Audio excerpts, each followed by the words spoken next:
Գյուրջան Կասկադ, հասանելի բնակարաններ 65 ամիս մարման ժամկետով։ Մենք Ադրբեջանին առաջարկում ենք խաղաղության համաձայնագիրը եւ Մինսկի խմբի կառույցները լուծարելու մասին ԵԱՀԿ-ին ուղղված համատեղ դիմումը ստորագրել միաժամանակ, այսինքն սեղանին դնել խաղաղության համաձայնագիրը եւ ԵԱՀԿ Մինսկի խմբի կառույցները լուծարելու համատեղ դիմումը եւ նույն տեղում եւ նույն պահին ստորագրել թե առաջինը, թե երկրորդը։ Այս մասին ազգային ժողովում հայտարարել է Հայաստանի վարչապետ Նիկոլ Փաշինյանը։ Միայն 2024-ի արդյունքներով Հայաստանի պետական բյուջեի եկամուտները ավելի քան կրկնապատկվել են, ավելանալով 1.3 տրիլիոն դրամով։ Սա այսօրվա փոխարժեքով ավելի քան 3.3 միլիարդ դոլար է։ Այսինքն հեղափոխությունից հետո միայն 2024-ին Հայաստանի պետական բյուջե մուտք է եղել հավելյալ 3.3 միլիարդ դոլար։ Այս մասին ազգային ժողովում ասել է Նիկոլ Փաշինյանը, ներկայացնելով կառավարության 2021-ից 26 թվականների 24 թվականի կատարման ընթացքի եւ արդյունքների մասին զեկույցը ներկայացնելիս։ Պետք է ընդգծել, որ ժողովրդական ոչ բռնի Թավշյա հեղափոխությանը նախորդող տարիներին նույնպես Հայաստանի պետական բյուջեի եկամուտները աճ են ունեցել, եւ սա որևէ մեկը չի կարող ժխտել։ Թշնամին կրակի տակ է պահել Սյունիքի Խնածախը գյուղում անակնկալի չեն եկել, սովոր են, Խնածախի ղեկավարն է պատմում։ Ինքն էլ մշակույթի տանն է եղել, երբ այն նշանառության տակ են պահել։ Գյուղապետարանն էլ հենց այդ շենքում է։ Ես մշակույթի տան բակում էի։ Կրակոցը թիրախավորված, անգամ կրակոցը չեն կարող, անգամից 2-3 անգամ դե կրակ է։ Մշակույթի տան վրա։ 3 ցամփոշ է ստոպելակ մշակույթի տան դիմային հատվածին։ Նշան են բռնել։ Ու տեսածով այո, եզրակացությունը արդեն փորձակնությունը բանի ես չեմ կարող ասել։ Որ ժամին էր, պարոն Միրզոյան։ 10:20, 12:20, 2:20 բայց բացառությունը այսօր որ 4:30 րոպեի նման չի եղել այսօր։ Վախ որ ասեմ նման վախ չկա, բայց մտահոգություն ա մեջի ժողովրդի մոտ որ ասենք ընդհանուր այս հատվածին ինչ երկար ատելու։ Հայաստանի պաշտպանության փոխնախարարը իրադրությունը սահմանի գնահատում է հարաբերականորեն կայուն, ասում է, որ կրակոցները սակավաթիվ են։ Կրակոցները երբեմն որոնք տեղի են ունենում, դրանք ոչ նշանառու կրակոցներ են, անհասցե, սակավաթիվ կարող եմ ասել։ Իսկ կուտակումներ կան։ Այս պահին ոչ։ Նույն ժամերը չի փոխվում համարյա, նույն ձևով կրակում են 10:20, 12:20, շերը 2-ին է լինում, 3-ին է լինում նայած որոր, առավոտը 4-ին։ Իսկ մերոնք պատասխանում են, մեր կողմից պատասխան։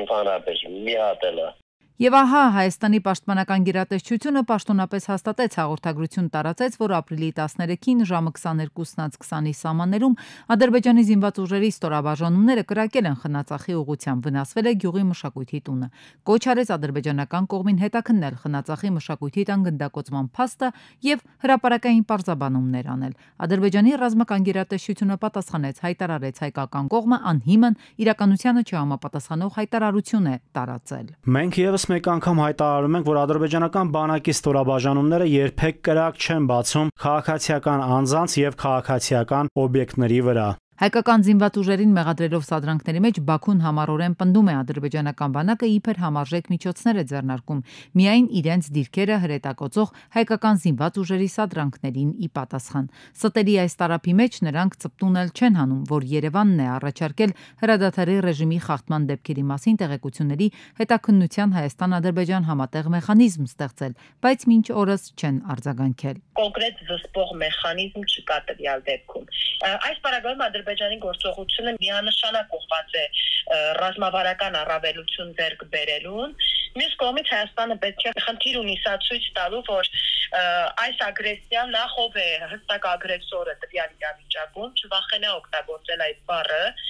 եւ որ սա ազդում է ոչ միայն կոնկրետ երկու կողմերի, այլ ողջ տարածաշրջանի անվտանգային համակարգի խարխլման վրա։ Ֆրանսիան է արձագանքում հայ-ադրբեջանական սահմանի լարվածությանը, արտգործնախարարը մտահոգություն է հայտնում։ Շատ անհանգստացած եմ սահմանին լարվածության աճով, հուսով եմ, որ եվրոպական առաքելությունը կարող է ընդլայնվել, որպեսզի կարողանա դիտարկել եւ զսպել այդ լարվածությունը։ Այժմ անհրաժեշտ է ստորագրել խաղաղության պայմանագիրը եւ ազատ արձակել կամայականորեն ձերբակալվածներին ու բանտարկյալներին։ Բարոյի հայտարարությունից Բաքուն տեղնուտեղը ջղաձգվեց։ Փարիզին կեղծավորության համար մեղադրեց, ձևակերպեց, թե Հայաստանին մահացու զենք մատակարարելը չի ծառայում խաղաղությանը։ Մաղձեթափում Փարիզի վրա ու կեղծ լուրեր տարածում, իբր Հայաստան լրացուցիչ ռազմական ուժեր է տեղակայել Ադրբեջանի Նախիջևանի հետ սահմանին։ Ադրբեջանական Telegram ալիքները բողոքված են այս կեղծիքով, գրում են, թե իբր վերջին շաբաթներին Հայաստանի զինված ուժերն ակտիվություն են ցուցաբերել այդ տարածքում, ինչ կա Ալիևի մտքին։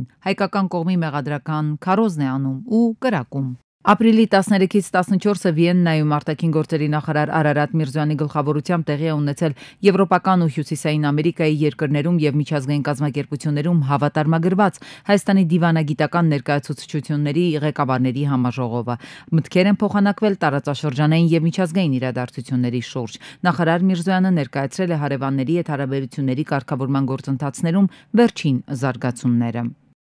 Համընդհանուր հայտարարագրման համակարգը չի չեղարկվի կողմ 27 դեմ 59 մեկ ձեռնպատ ձայներով Հայաստանի ազգային ժողովը մերժեց Հայաստան խմբակցության նախագիծը։ Նշենք, որ Հայաստանի կառավարությունը մարտի 13-ի նիստի ժամանակ բացասական եզրակացություն էր տվել ֆիզիկական անձանց եկամուտների հայտարարագրման համակարգի կիրառությունը չեղարկելու մասին օրենսդրական փոփոխությունների նախագծին։ Մոսկվայում կայացել է Հայ գործարարների ասոցիացիայի կողմից կազմակերպված հերթական բիզնես ֆորումը։ Ռուսաստանի եւ Հայաստանի բիզնես շրջանակների ներկայացուցիչները քննարկել են աշխարհաքաղաքական եւ տնտեսական ներկա պայմաններում հայկական բիզնեսի արդի խնդիրներն ու հեռանկարները։ Բացման խոսքով հանդես է եկել Տաշիր ընկերությունների խմբի նախագահ Հայ գործարարների ասոցիացիայի նախագահ Սամվել Կարապետյանը։ Բանախոսների քննարկման հիմնական թեման Հայաստանի Եվրամիության անդամակցության հեռանկարն էր։ Սամվել Կարապետյանը նշել է, որ ԵԱՏՄ-ն ապահովում է Հայաստանի արտաքին առևտրաշրջանառության հիմնական բաժինը եւ հանդիսանում է նրա հիմնական առևտրային գործընկերն ու երկրի տնտեսական կայունության հիմքը։ ԵԱՏՄ-ից դուրս գալը եւ դեպի Եվրամիություն կողմնորոշվելու փորձերը կարող են լուրջ տնտեսական հետևանքների հանգեցնել։ 2024 թվականի ընթացքում Հայաստանի ԵԱՏՄ երկրների հետ առևտրաշրջանառությունը մեծացել է հասնելով 12.7 միլիարդ ԱՄՆ դոլարի։ Միևնույն ժամանակ Եվրամիության հետ կրճատվել է 14%-ով եւ կազմել 2 միլիարդ դոլար, ընդգծել է Կարապետյանը։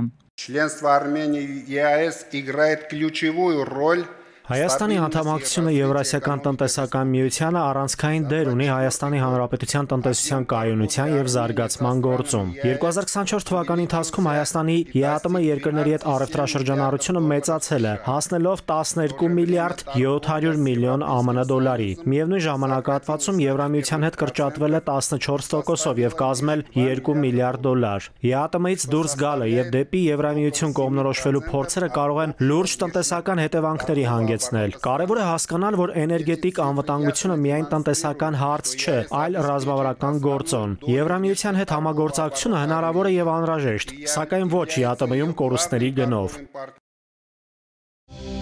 Թուրքիայի արդարադատությունը մերժել է Ստամբուլի ընդդիմադիր քաղաքապետ Էքրեմ Իմամօղլուին բանտից ազատելու դիմումը, մինչև նրա դատավարության արդյունքները։ Իմամօղլուի շահերը ներկայացնող փաստաբանի պնդմամբ նրա նկատմամբ հետաքննությունն իրականացվել է իրավական նորմերի խախտմամբ։ Ամեն դեպքում Ստամբուլի առաջին ատյանի քրեական դատարանը որոշում է ընդունել, որ Իմամօղլուի կալանքը կշարունակվի։ ԱՄՆ պետքարտուղարն ու Թուրքիայի արտաքին գործերի նախարարը հեռախոսազրույց են ունեցել։ Ըստ հաղորդագրության նրանք քննարկել են Իրանի եւ նրա վստահված անձանց կողմից տարածաշրջանային անվտանգության եւ կայունության համար սպառնացող վտանգները։ Ռուբիոն եւ Ֆիդանը կարևորել են նաեւ հակաահաբեկչական գործակցությունն ու ՆԱՏՕ-ի ուժեղացումը։ Իրանի արտաքին գործերի նախարարության պաշտոնական ներկայացուցիչ Իսմայիլ Բաղային Իրնա գործակալությանը հաստատել է, որ Ամերիկայի Միացյալ Նահանգների հետ բանակցությունների երկրորդ փուլը կանցկացվի Օմանում։ Անցկացված խորհրդակցություններից հետո որոշվել է, որ Մասկատն ընդունող կողմը կմնա այդ բանակցությունների երկրորդ փուլի համար, որոնք տեղի կունենան ապրիլի 19-ին, հայտարարել է Բաղային։ Հիշեցնենք, ապրիլի 12-ին Օմանում կայացել էր Ամերիկայի Միացյալ Նահանգներ Իրան բանակցությունների առաջին փուլը։ Իրանը պետք է ձերբազատվի միջուկային զենքի հայեցակարգից, նրանք չեն կարող միջուկային զենք ունենալ։ Այս մասին Սպիտակ տանը լրագրողներին հայտարարել է Թրամփը։ Եթե պետք է իսկապես կոշտ միջոցներ ձեռնարկել, մենք դա կանենք, մինչև անգամ կարող ենք ոչնչացնել Թեհրանի միջուկային օբյեկտները։ Իրանը հզոր երկիր է, չեմ կարծում, որ նրանք մեզ հետ խնդիրներ ունեն, եւ ես նույնպես չեմ ուզում, որ մենք նրանց հետ խնդիրներ ունենանք։ Ես խաղաղություն եմ ուզում, ասել է Թրամփը։ 34 օր առաջ Ուկրաինան դրական է արձագանքել ամբողջական եւ անվերապահ հրադադարի մասին Ամերիկայի Միացյալ Նահանգների առաջարկին եւ արդեն 34 օր է Ռուսաստանը բացահայտ հրաժարվում է կրակի դադարեցումից։ Այս մասին հայտարարել է Զելենսկին։ Նրա խոսքով Պուտինը շարունակում է կենտրոնացած մնալ պատերազմը շարունակելու վրա եւ ռուսական պետական քարոզչա մեքենան իր լսարանին նախապատրաստում են այն մտքին, որ դիվանագիտությունը ոչ մի արդյունքի չի բերի։ Ուկրաինան երբեք չի ցանկացել այս պատերազմը ոչ մի վարքյան, իսկ երբ պատերազմն ավարտվի, աշխարհը հստակ կիմանա, դա տեղի է ունեցել, քանի որ Ռուսաստանին ագրեսորին պարտադրել են խաղաղության։ Նույն ագրեսորը, որը ուկրաինական հող է եկել 2014 թվականին 11 տարի առաջ, եւ բոլորի համար կարեւոր է, որ սա ավելի շատ տարիներ չտևի, ասել է Զելենսկին։ Գիշերվա ընթացքում Ռուսաստանի Դաշնության հակաօդային պաշտպանության համակարգերը Կուրսկի մարզային օդային տարածքում ոչնչացրել են 109 ուկրաինական անօդաչու թռչող սարքեր, հայտնել է Ռուսաստանի Դաշնության պաշտպանության նախարարությունը։ Գերատեսչության փոխանցմամբ եւս 3 անօդաչու թռչող սարք է խոցվել Վորոնեժի մարզի եւ մեկական անօդաչու թռչող սարք Մոսկվայի, Բրյանսկի եւ Օրիոլի մարզերի օդային տարածքում։ Բնակելի շենքերի վրա անօդաչու թռչող սարքի հարձակման հետևանքով 85-ամյա մի կին է զոհվել, եւս 9 մարդ վիրավորվել։ Հայտնվել են Քեթի Փերի, Լորենս Սանչեսի եւ Գեյլ Քինգի առաջին լուսանկարները տիեզերքում։ Լուսանկարներից մեկում 40-ամյա Փերին երիցուկը ձեռքին ժպտում է տեսախցիկի առջև։ Ամբողջովին կանանցից բաղկացած անձնակազմն անցկացրել է ընդամենը 4 րոպե զրոյական գրավիտացիայի մեջ, իրենց ժամանակի մեծ մասը անցկացնելով տեսախցիկի առաջ իրենց տիեզերական պարկուճում։ Հանրապետության տարածքում կան փակ եւ դժվար անցանելի ավտոճանապարհներ։ Փակ է Արագածոտնի մարզում Ամբերտ բարձր լեռնային օդերևութաբանական կայանից Քարիլիչ ավտոճանապարհը։ Ջերմուկի, Խաչմերուկից Սարավան, Զանգեր կոչվող հատվածը եւ Դիլիջանի ոլորանները փակ են բեռնատարների համար։ Սպիտակի ոլորանները դժվար անցանելի են կցորդիչով բեռնատարների համար։ Վարդենյաց լեռնանցքում Սյունիքի բարձրադիր գոտիներում Բերդ Ճամբարակ ավտոճանապարհին մառախուղ է։ Ստեփանց-Մինդալ-Լարս ավտոճանապարհը փակ է բոլոր տեսակի տրանսպորտային միջոցների համար։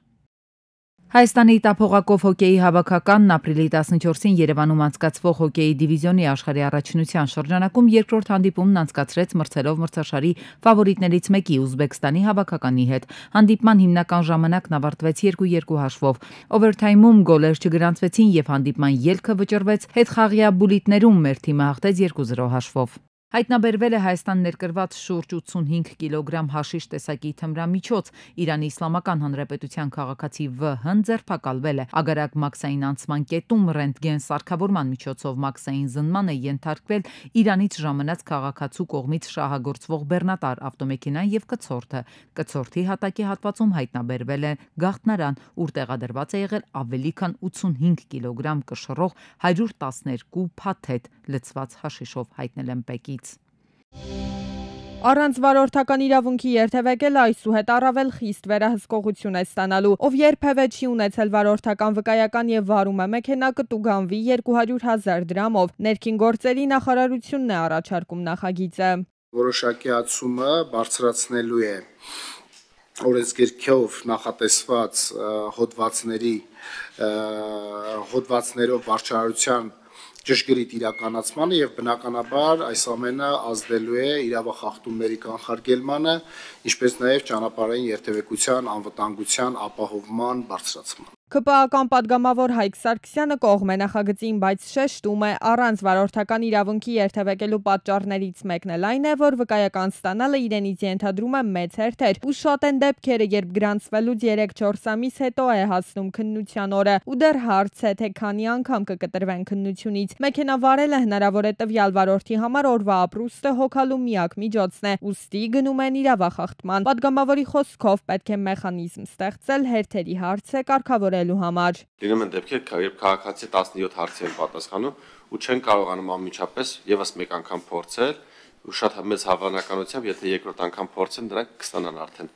քննությունը բավարար գնահատական կստանան, որպեսզի մեխանիզմ ներդրվի, քաղաքացին կարողանա եւս 3000 դրամ տերմինալով վճարում կատարի ու եւս մեկ անգամ մտնի տեսական քննության։ Անդրանիկ Քոչարյանը միջազգային փորձն է օրինակ բերում, կարծում է, այս դեպքում 3000 դրամ քննության մուտքի վճարը քիչ է։ Քաղաքացիները մտածում են, որ ընդհանրապես 3000 դրամ պետք է վճարեն ու չեն խուսափում անպատրաստ մոտենալ տեսական քննությանն ու բազմաթիվ անգամներ կտրվել։ Օրակարգային հաջորդ հարցով քննարկվում էր բանակի, կորպուսի ու շտաբի սերժանտի պաշտոններ ու ու այդ պաշտոններին համապատասխան վարձատրություններ սահմանելու հարցը։ Այս դեպքում էլ նախարարությունն ուսումնասիրել է արևմտյան ու արևելյան երկրների սերժանտական համակարգի փորձը։ Ամեն առաջխաղացումից առաջ իրենք պետք է տվյալ պաշտոնին համապատասխան կրթություն ստանան եւ դրանից հետո նոր կարողանան իրենք անձնակազմի հետ աշխատանք իրականացնել։ Օրակարգային երկու հարցերն էլ պաշտպանության եւ անվտանգության հարցերի մշտական հանձնաժողովի կողմից դրական եզրակացություն ստացան։ Հարցերը կքննարկվեն նաեւ հետագա նիստի ընթացքում։